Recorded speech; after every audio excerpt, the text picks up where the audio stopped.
I didn't just launch my personal brand overnight. It took months of evolving and eventually over a year of building my community before I finally had the guts to launch my business. But here's the thing.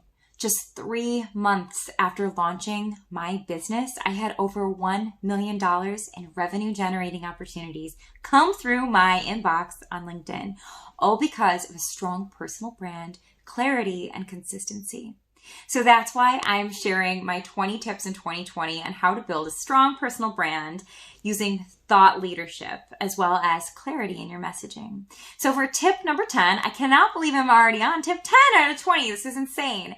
But for tip number 10 is understanding your social channels. Now, this is another very, very common question that I get asked by my clients when we first start engaging. And that's, what channel or what social media channel do I focus on?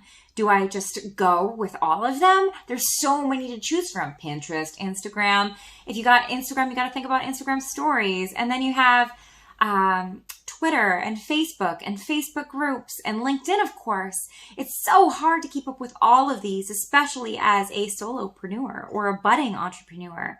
So here's my tip to you. Figure out your target audience. Who are your people and where do they hang out at? Now, how can you reach them effectively and efficiently? For me, I really do believe in the powers of LinkedIn. I think that so many people here are here to grow and learn with each other. Very community-minded people who are very serious about professional and personal growth. That's why LinkedIn is my number one.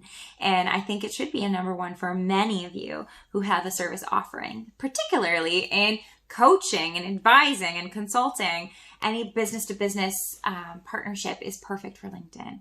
But I digress. Think of your top 3 social channels. What are they? What do they look like to you? For me, it's Instagram, Facebook, and of course, LinkedIn. Then you want to make sure you choose your number 1. Now, this number 1 is going to be the platform where you go in regularly, you engage often, and you do everything in a native manner. That means no HubSpot, no Hootsuite, no Buffer. Don't automate it because the algorithm can tell.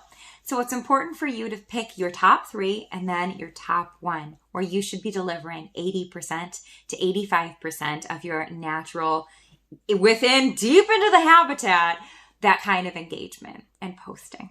So that's my tip to you in understanding your different channels. Make sure you know who you serve and where they are so you can make the biggest impact with your personal brand and building that thought leadership.